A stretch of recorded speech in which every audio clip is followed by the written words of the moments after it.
So I'm just doing a test with my mic. So My mic sounds nice. check My one, mic sounds nice. check two. All right. So Supersonic. I know that you say got you crazy. There's one thing I think you should know. When I step out my ride, you better open my door. Your people. our people. I am so glad to have Derek Washington, my play cousin, my play brother, my friend, back on for another riveting episode of Sticky Note Conversations with Riveting. Erika Washington. Riveting, yes. Riveting. It's time we need to use new words, bigger words. I mean, not riveting's not a big word, but sometimes we get lazy with our Supersonic. adjectives. Or supersonic. Right. So, this episode came about from a conversation that we had, I think a couple months ago. You were super, super excited to watch this new show, the second, or I don't know how many seasons of Feud. This one's the Swans around Truman Capote and the Swans, who were these ladies that he surrounded himself with in the 1960s and 70s. And then he wrote the book. Truman Capote is the author of Breakfast at Tiffany's, as well as some other books that were more like exposés, I guess. Why don't I take it over from here? Because you're getting gay history, you're not getting it right. So here's the deal. Sorry. Here's the deal. Truman Capote was an author. He wrote In Cold Blood, which was a riveting story about some people who lived on a farm, and these two guys killed them. And it was probably the best crime novel of the century. And then he wrote Breakfast at Tiffany's, which is about a whore who goes to New York, and nobody mentions the fact that she's like 14, by the way. In that I didn't movie, know she was supposed to be 14. she's a teenager. She is a teenager who is married to a very much older country bumpkin man. She escapes to the city to reinvent herself, and she's a whore, and then she meets a man. Trafficked? No, she wasn't. She trafficked herself. I'll give her that. She was married to a young man because she was from the hills. So she just got married because that's what you did. Right. From the Appalachia. Right. She was a hillbilly, and she gets herself to the city, where she moves into a apartment with the most racist character in all of Asiandom, Mr. Yakamoto or Makimoto or Miyaki, Mr. Miyaki. And anyway, so nobody ever talks about the fact that she was a teenager whore. And then she meets a man whore, a he whore, as it were. And they have an affair, and he has to give up his rich sugar mama, blah, blah, blah. So anyway, Truman Capote was amazing. He was also a raconteur, new word.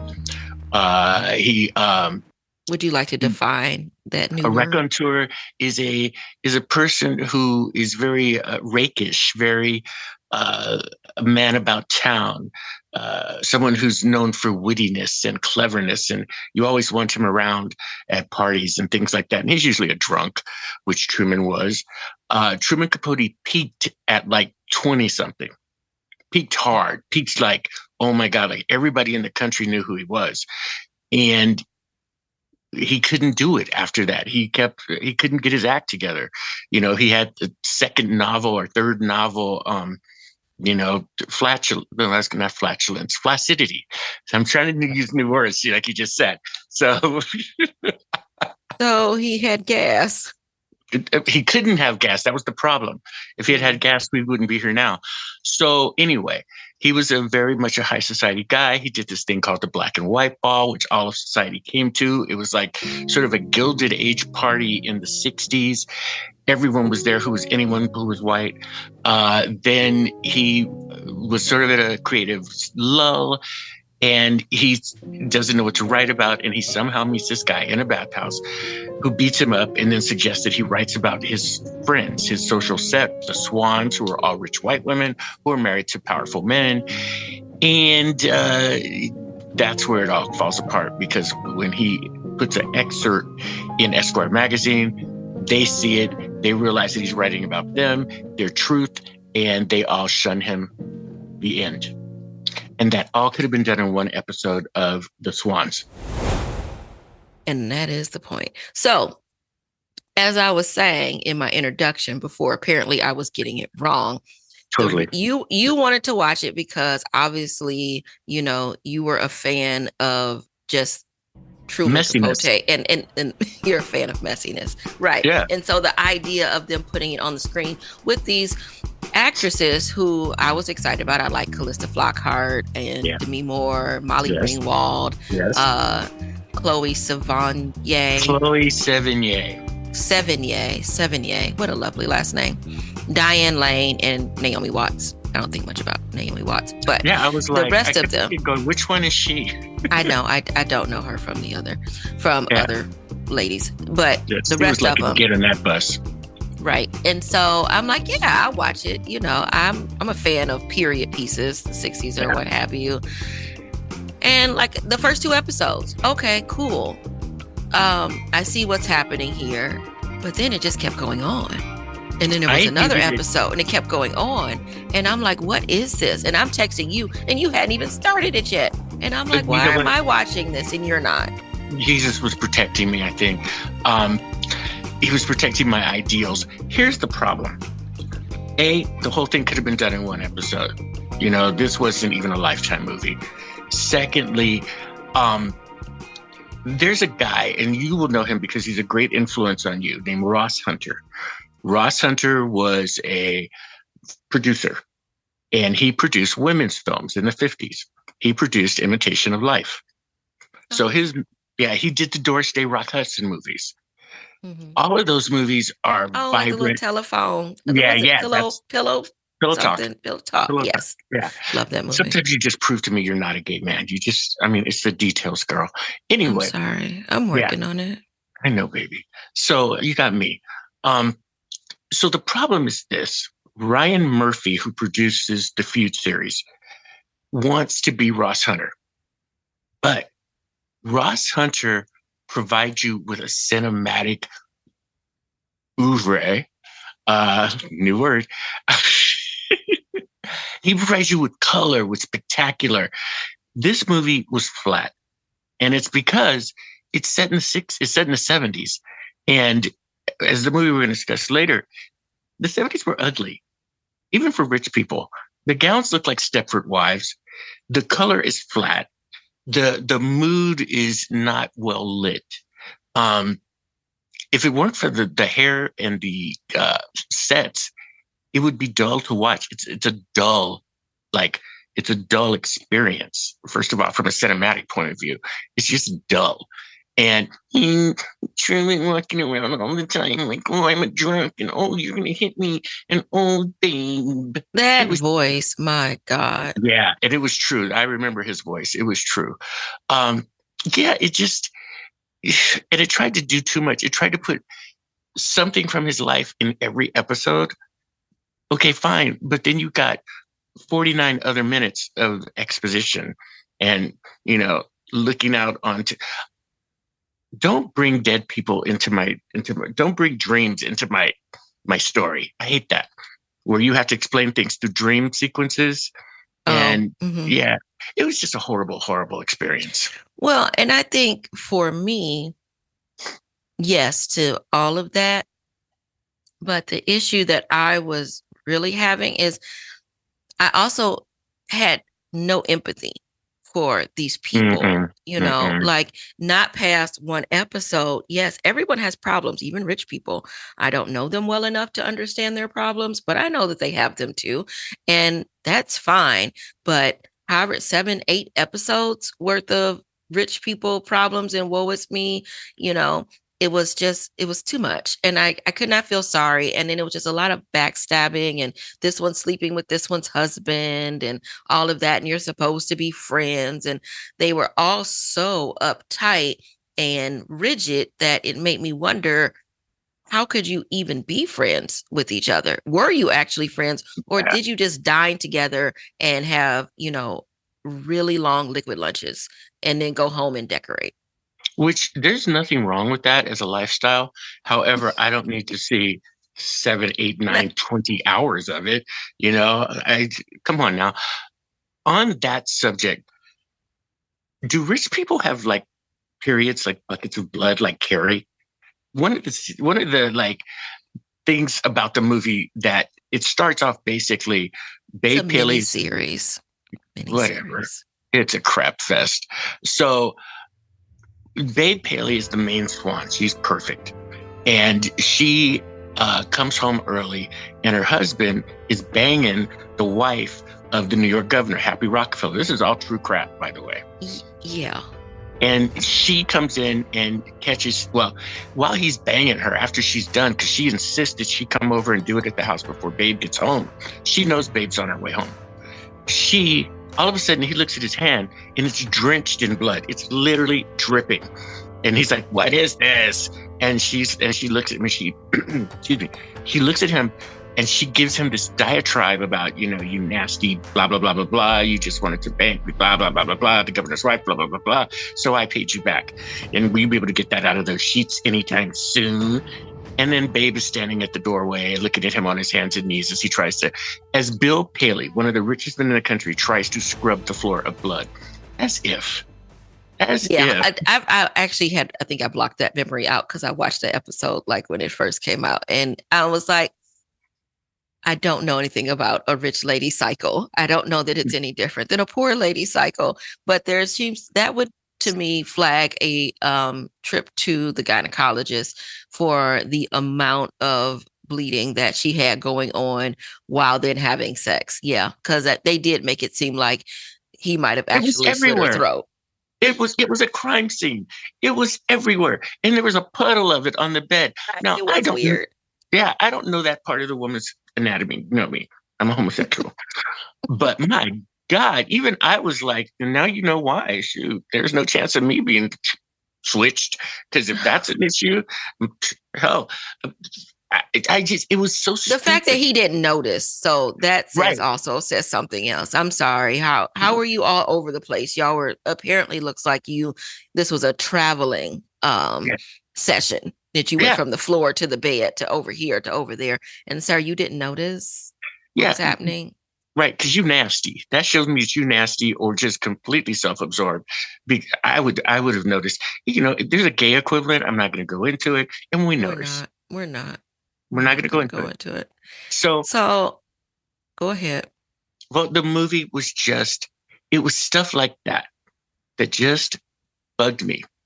You keep calling it a movie, and I'm like, so now it's a 6-hour movie. It felt like it's interminable. New word. I have not been this disappointed since Madonna decided to play acoustic guitar at concerts. Like, it was wrong. It was wrong. I hated it. Hated it. Come on and live in color. And so, since you said you hated it, and since we said we were going to talk about it, I figured, we would then juxtapose it and have a conversation about another movie, an actual movie. No. I must stop you. We must go back to swans. There's more. Oh, I know. Okay. We're going to, okay. But I want to say to folks that we're not this isn't an hour-long bashing how much I hate swans.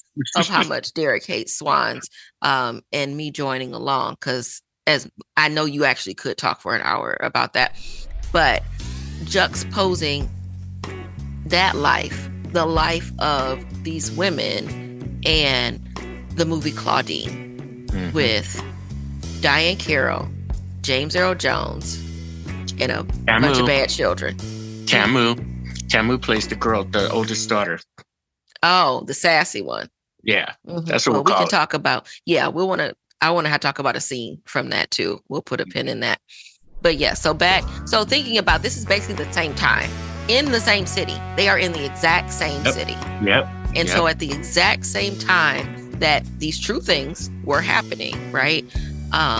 In Truman Capote's world and the Swans, these same things were happening in Harlem, and they were in Manhattan, which is not even but a couple miles from each other. And so that's where this conversation is going. Yes. And so how different a world can be on the same island. So anyway, back to your disdain for... Well, okay, so now we're going to bring in the Black people. Oddly enough... They were there? Well, that's my point. in every like scene, a public scene, there is a Black person. It's usually a Black person smoke. Like at the there's a scene at a fashion show, and there's a Black woman sitting next to the swans smoking a cigarette. There's no way that would happen. So that is the most flagrant form of pandering. Like, oh, well, we got to put a Negro in here somewhere. Otherwise, people are going to say something. So put her in front row at the fashion show in 1974. That's not going to happen. And it was jarring to me. Then the other Black person was in Jamaica, at their house in Jamaica serving. That made perfect sense. Even though you only get one in the whole, right, all right. of You don't have a Jamaica. staff, right? And then the other one was her babe's personal maid, who she treated like a member of the family. Course. Yeah, and it And was then James just Baldwin. that's what I'm getting to. Mhm. Yeah, no. What? Okay, before I rant about James Baldwin, what did you think about the James Baldwin character? I And thought he describe had who his. James Baldwin is. Oh, sure. Well, yeah, I'll probably get this wrong too. So you can just go Probably. ahead and jump Probably. in. But James Baldwin was a prolific writer in the 1950s and 60s around the Black experience. He was also a gay man, and he wrote about being Black in America. He had moved to Europe at one point, right? Mm-hmm. He was living in, I think, Paris for a long time.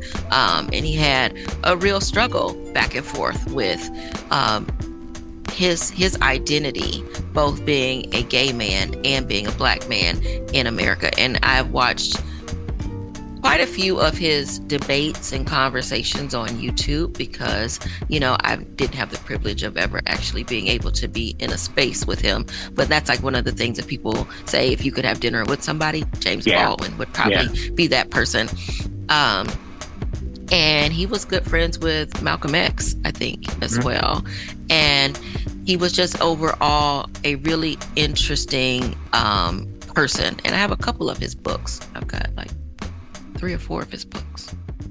I think he's one of the greatest figures in American, I want to say, social history, literary history, civil rights history, gay history. And yet, what are we watching? A movie about Truman Capote, who wrote 2, maybe 3 books and an article in Esquire magazine, where's the 6-parter on James Baldwin? Right, which would probably be much more interesting. Were they friends? Like, was that so? He comes in for one episode, right? In a dream, right? And so, was it a dream? It's a dream. Oh, I didn't know it was. I didn't take it as a dream.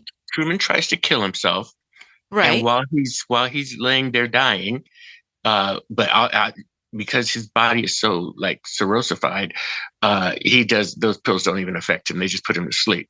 So he dreams the whole James Baldwin thing. It's all a dream. Oh, okay. Well, yeah. I missed that. Like, I really missed that it was a dream. I thought it was odd. But you made me watch that crap fest, and you missed the whole James Baldwin is a dream scene.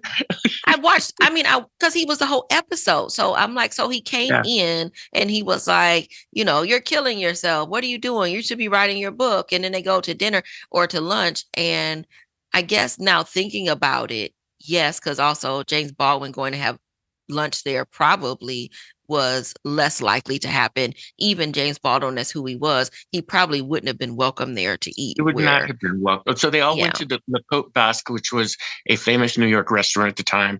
And this was in the era before the internet.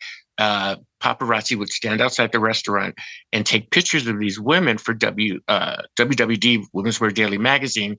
And then it became a thing because they always showed up in the latest clothes and the latest hairstyles and all that stuff. That's how that came about. Well, I mean, I know that Jacqueline Kennedy used to dine there as well. And I remember when I was younger seeing like the paparazzi shots of her coming in and out of having lunch or whatever.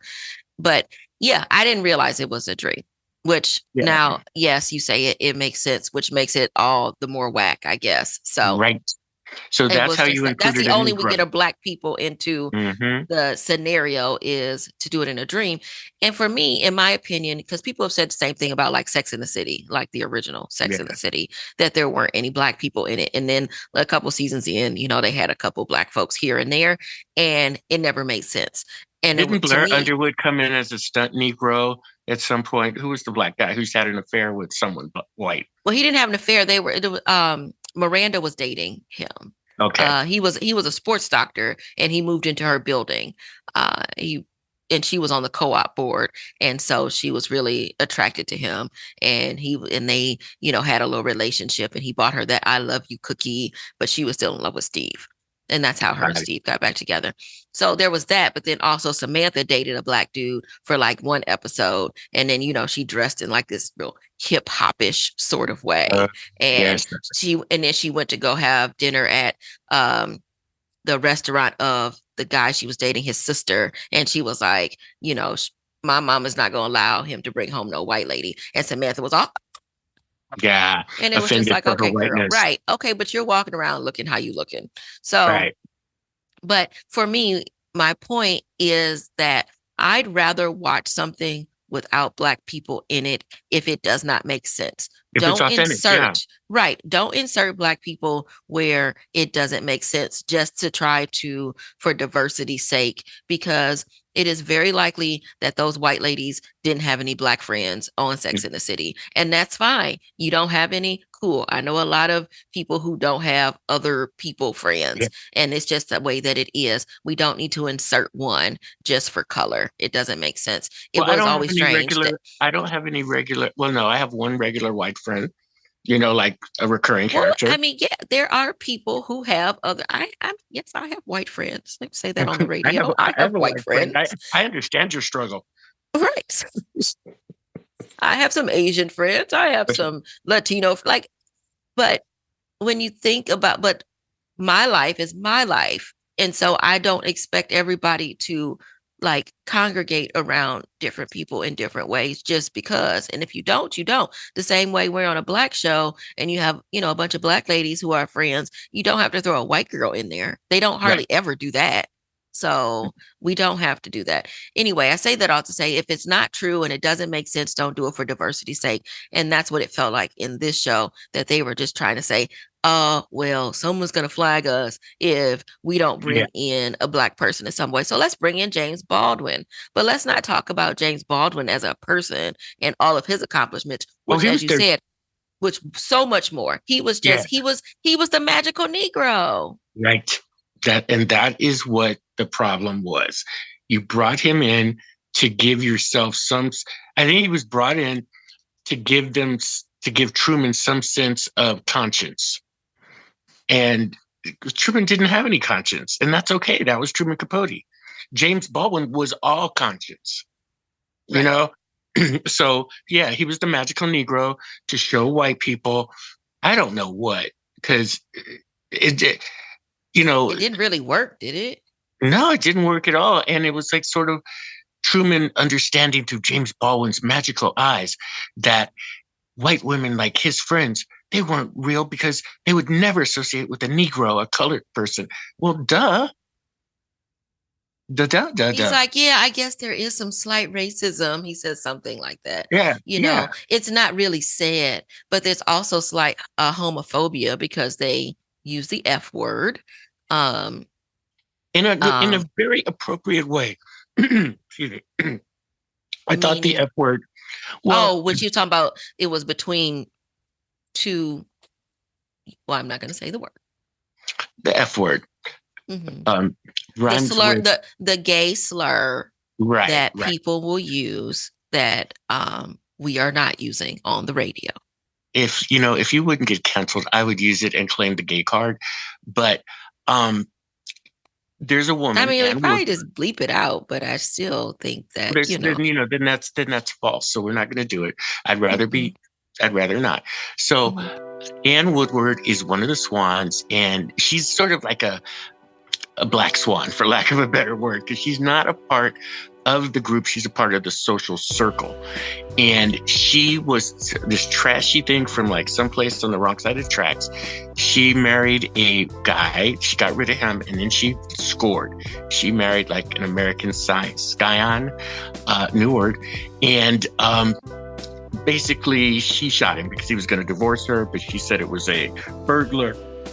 His mother was very like money, and social standing and didn't want the scandal. So she bought off the police and all this stuff. Well, Truman was writing about her story. And when it came down to, she was like, why would you do this to me? And he said, because you called me the F word. And she said, I didn't call you the F word. I said you were a bleepity bleep bleep F word. And supposedly that's what caused this whole problem. Mm. Which brings me to the gay part. And this is the same thing with Sex and the City. It's the same thing whenever there are gay characters. They are amused by gays and bemused by gays. And I found it offensive. I find it offensive. And, you know, the other day on The View, they were talking about, are men needed? And then they were like, yeah, well, gay men are needed because they're the ones who make you laugh and they're the ones who listen to your story. You know, maybe we're not interested in your stories. Maybe we don't want to hold your purse. Maybe we don't want to be a poodle. And I felt that Truman was a poodle, and their gaysism was just as bad as their racism. Do you think he enjoyed holding their purse? I think it was his only way. Remember, Truman was trash too. His mama was trash. He was like country boy white trash from New Orleans. Alabama. No, Alabama. He's from New Orleans. Oh, that's right. You're right. New Orleans. And his mom was a whore. Look what I knew. I knew something that you didn't. So I get my gay man point. You can go to a drag brunch now. Yeah. So I think that it was his own. It's like when you have Black people who are in white spaces that Black people don't normally get into, and they put up with stupid little jokes or, you know, the microaggressions because they want to be in that space so bad that they put up with it, you know. And his mama wanted, that was the other thing. His mama kept appearing in flashbacks. When I tell you folks, this movie is horrible. It's it would have been better on Lifetime starring Lindsay Lohan, written by AI, to be honest. Where you at, Erika? I'm trying to think about what you just said. I started thinking about Lindsay Lohan, and I think my mind froze the way that her face was frozen in that last movie. It did not move once. At all. Yeah. So thinking about the gay accessory. Gay accessory. New word. That is, that we just made up. I think, that is common, like on television and in movies and different things, where the same way there's the magical Negro, there's the magical gay best friend or whatever that the girl has that shows them how to dress, shows them how to do their makeup, does all that because the girl is so tragic if this gay person, this gay man, and it's always a gay man. I shouldn't even say person. It's always a gay man that voila, it's like the fairy godmother from Cinderella. That's what the gay character is in television and movies. And so always, I always wondered where that came from. How did that start, and why has it been allowed to continue? Is that just the same way because there weren't any other roles for Black folks in the, early part of the 1900s? So they had to play maids, and it was like, I'm rather play a maid than be a maid, as Hattie McDaniel said. So in order for somebody to even feel sort of like they had some of their personality to be able to show that they were okay with playing a pet. Hattie McDaniel went home to her mansion in West Adams in Los Angeles and had maids. She was not a maid. Paul Lynde, Charles Nelson Riley, All of the great, cinematic Fs of the world did the same thing. They went to Palm Springs and they hung out with the gays and they were a star in that world. And oh my God, it's representation, regardless of uh, regardless of what it ends up being. It's all a jigaboo clown show. Be it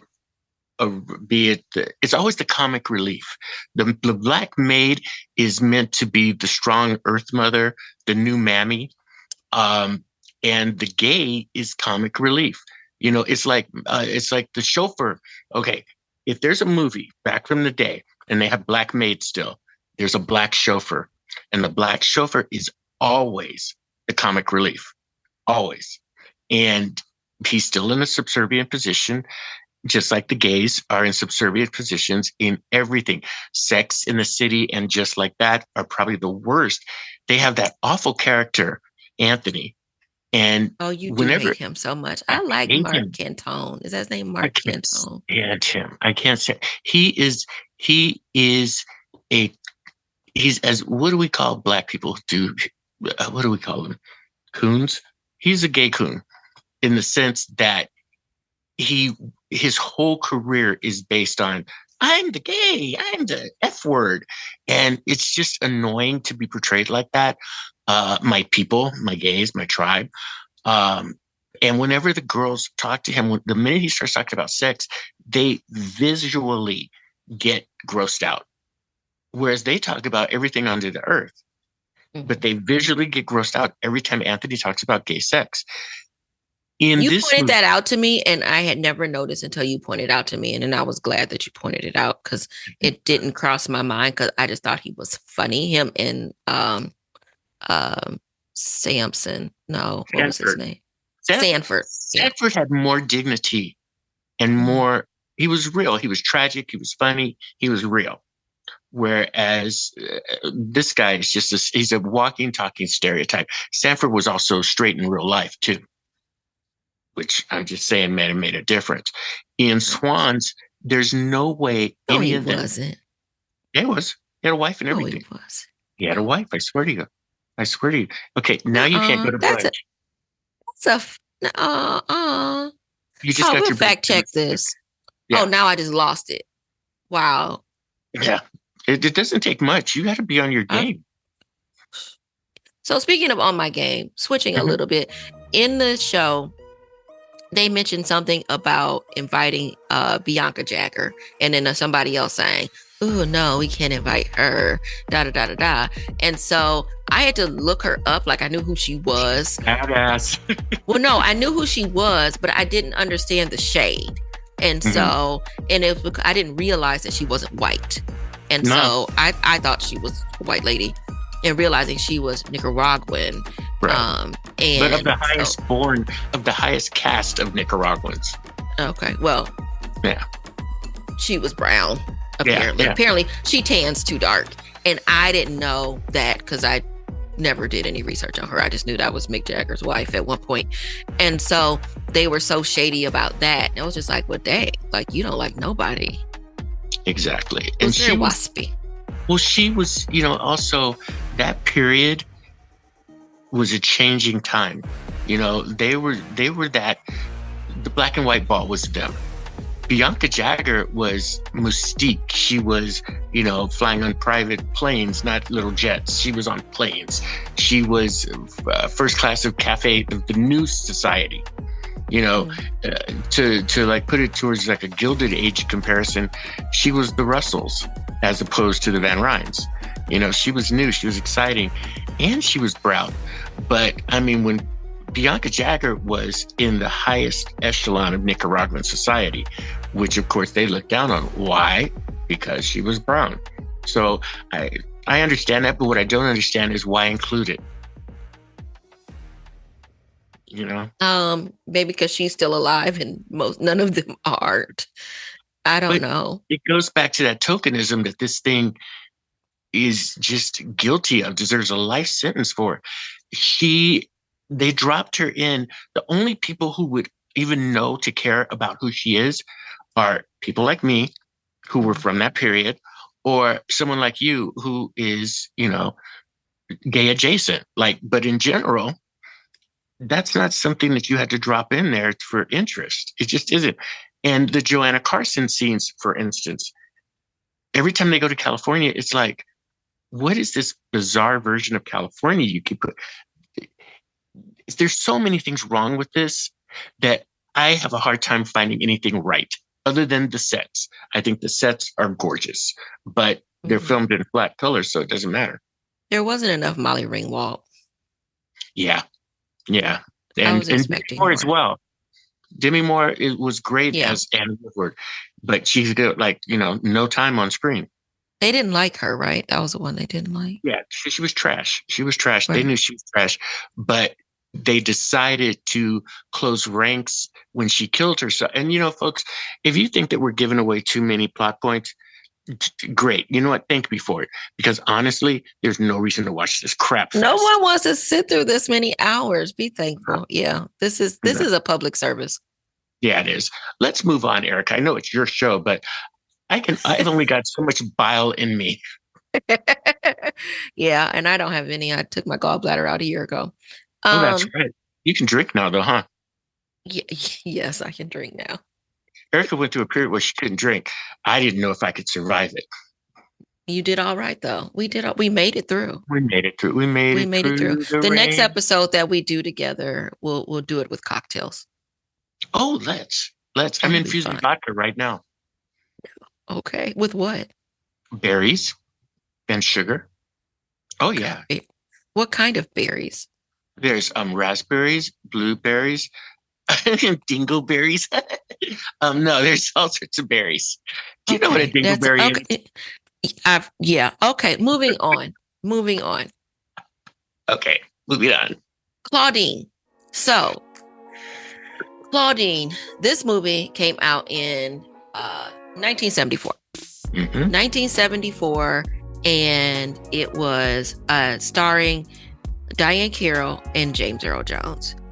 Mm-hmm. Man, we see a lot of James Earl Jones in this movie. I forgot how much James Earl Jones body we see in this movie.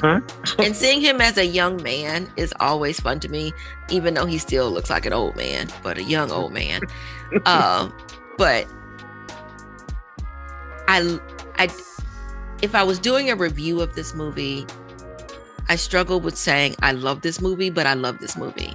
I love the fact that the movie was made and that the overarching issue is the government and the welfare system, and the welfare system being in everybody's business, so much so that the welfare lady is showing up randomly at your house.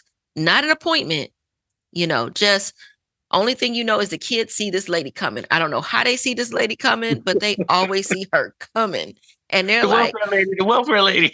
Right. And next thing you know, hide the toaster, hide the iron, pull out the old iron, put this away, roll up the rug, because what you can't have a nice area rug, put that away, all of these things.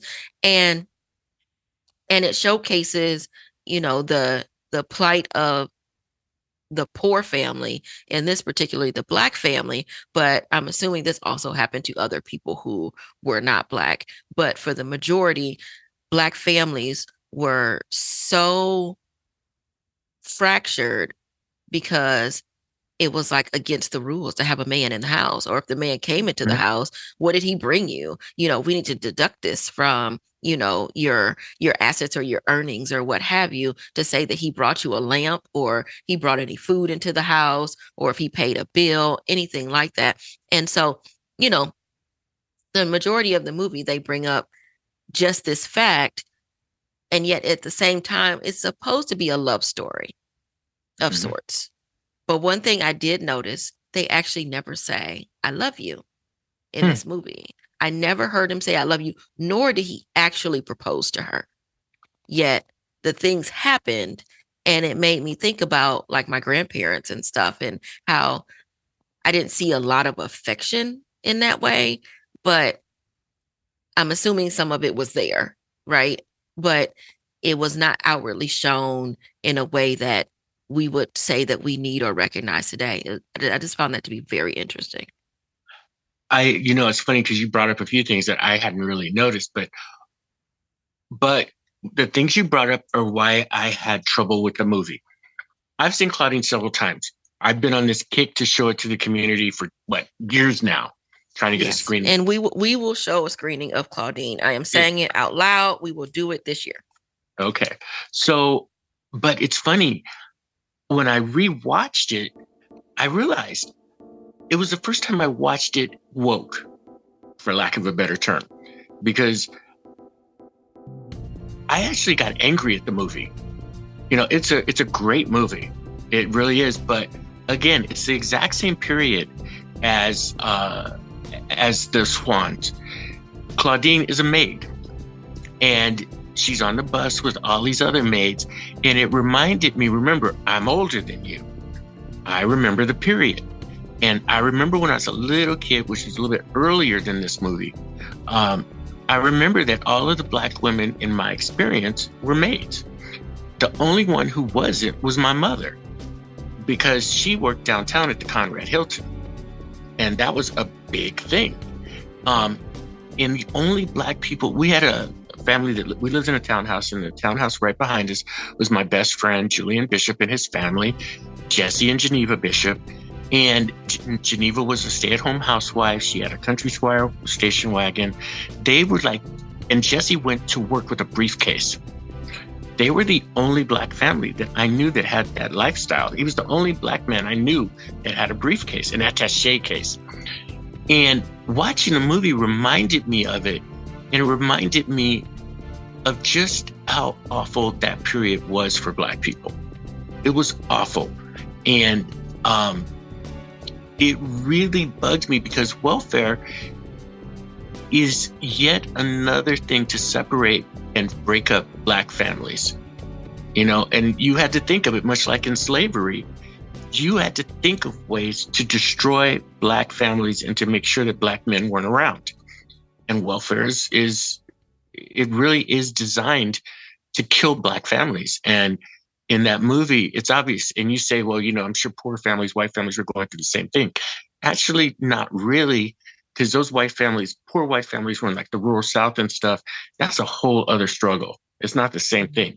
Welfare is an urban time bomb in the Black community, especially back then.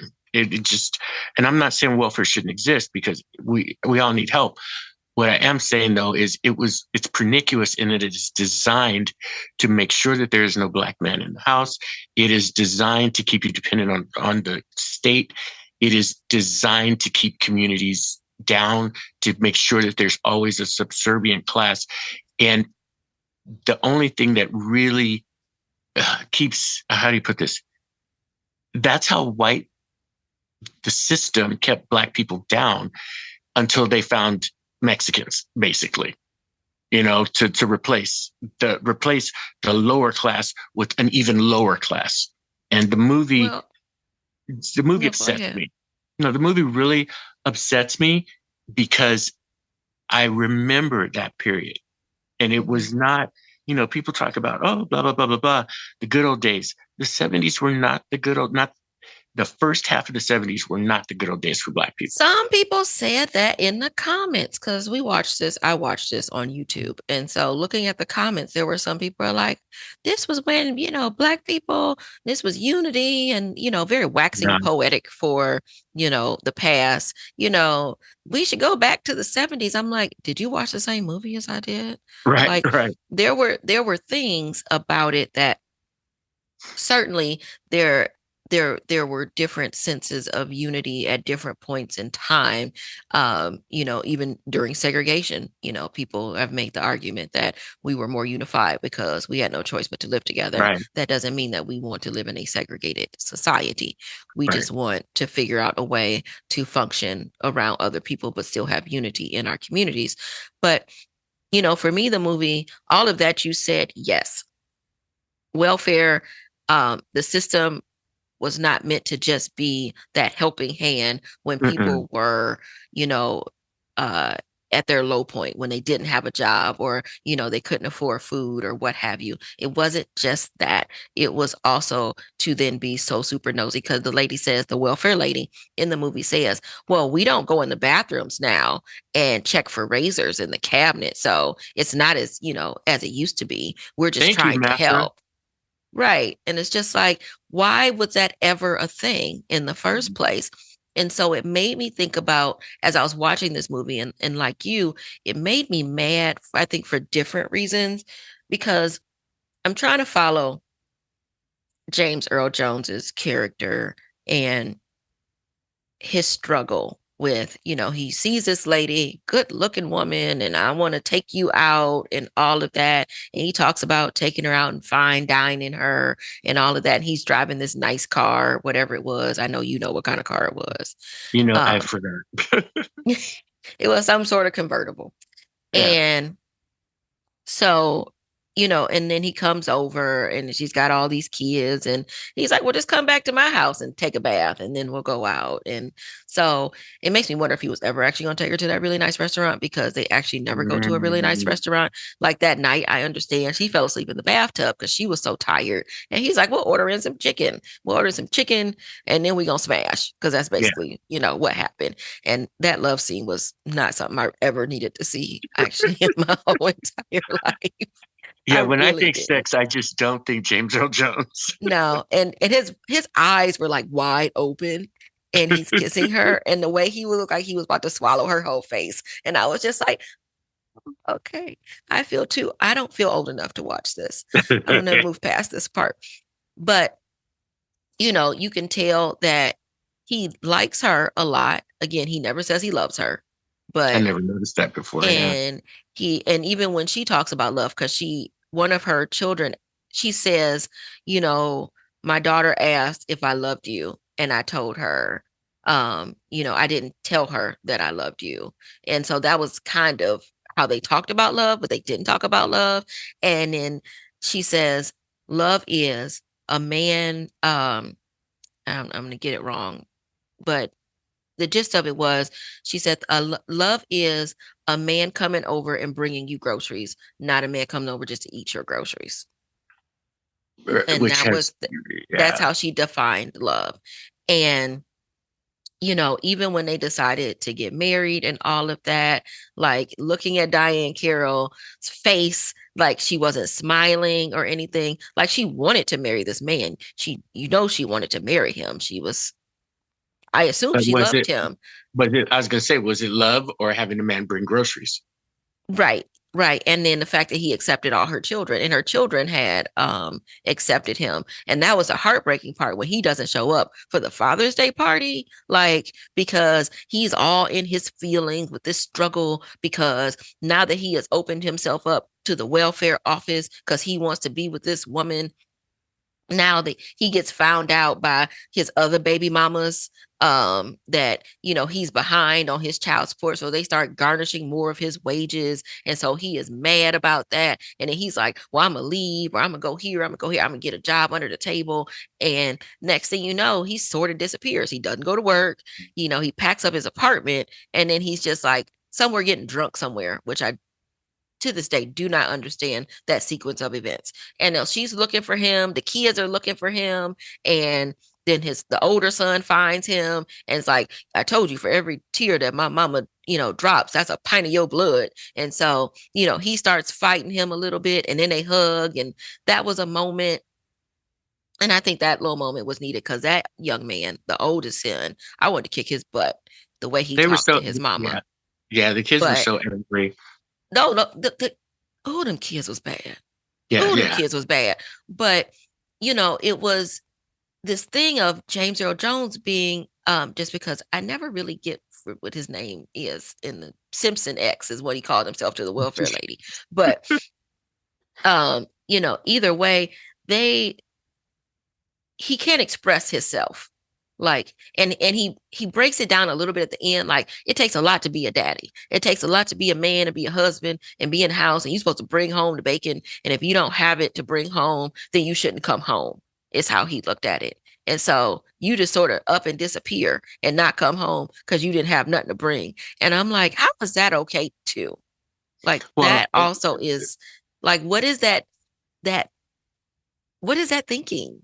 well, what I'm going to say on that is, I think that for all, okay, again, I saw the movie many times and then I saw it woke. And I felt that in the past, I felt that his character was a hero. Mm. Now watching it, A I'm hero like, ain't nothing but a sandwich. good reference, good one. I get a point back. Yeah, but you still can't go to gay brunch because that wasn't a gay reference. So, Black. um, yeah, you can go to a soul food brunch at Thanks. Mariposa, our new favorite place. So anyway, um, so watching it again, I was sort of like, he's not a hero. He's sort of a punk. Um, you can't put those kids who have finally trusted someone through that. You know, I forget about almost cried this time at the end when that little girl said he was like all these mouths to feed. And then the littlest girl said, well, because the oldest one is moving out and the older two, son and daughter, were moving out. She's like, there's only going to be 4 of us. And then the other little boy that never liked to talk was like, I don't eat a lot. Like they wanted a daddy. And so the way you just imitated the little girl, I see where that tugs your heartstrings.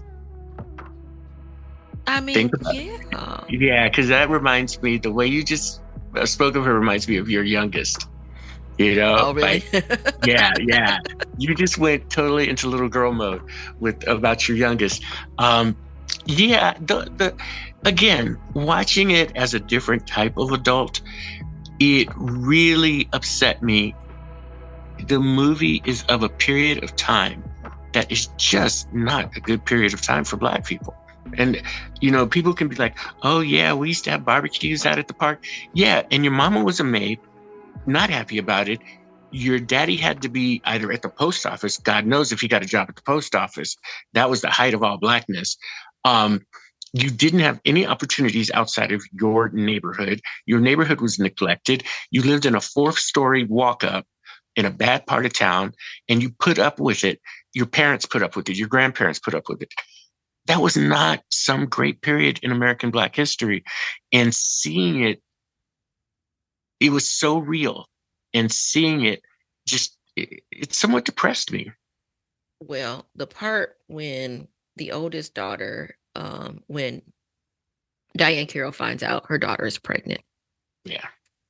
I had forgotten that she beat her ass with Beat a her brush, ass. with a hairbrush. Yep. The Like any way she good Black came mama would in, do. and I was like, "Oh, goodness, Mm-hmm. goodness!" You out here being And fast. but it was so jarring too at the same time because you know that that whooping was less about her daughter and more about her and more about her repeating the cycle Mm-hmm. and ending up in the exact same position she was in and Right. wanting so much more for her child than her child even wanted for herself, and her knowing that this It was dude over. right, this dude who promised he was going to do all these things, she was like, well, we're both going to work. She was like, yeah, 2 paychecks, that's basically one, and then you're gonna have a third mouth to feed, and then you're gonna be dependent on that half a paycheck, which ain't gonna be reliable. So here you are, and this is what you going, what is it you really trying to Mm-hmm. do? I would not get in a time machine and the Wayback Machine and go back to that period. And this movie Well, reminded me of that. I'm thankful for you. And as I told you we would, we went way over time. And We can cut out we'll, that crap fest of the swans. We can edit that out. we'll probably edit out a little bit of that. But I thank you. And I look forward to our next conversation about whatever the heck is going on. Whatever it Because is. I'm sure it'll be something. You made me think about, when I thought about the 70s, it made me think about wanting to review For Pete's Sake. Yeah. Because then that's an opposite of the maid. That maid was the sassy one. She was like, She ran it. Right. And so I love all the scenes with her in it. So Either way, Derek Washington, I love you. Thank you. Thank you for being on another episode of Sticky Note Conversations. Sticky notes, sticky notes, sticky notes. You'll love it. Thanks for listening to Sticky Note Conversations with Erika Washington. Hosted and executively produced by Erika Washington, with music, mixing, and editing by Black Gypsy LLC. Special thanks to KUNV 91.5 in Las Vegas. This show is powered by Make It Work Nevada, a project of Tides Advocacy.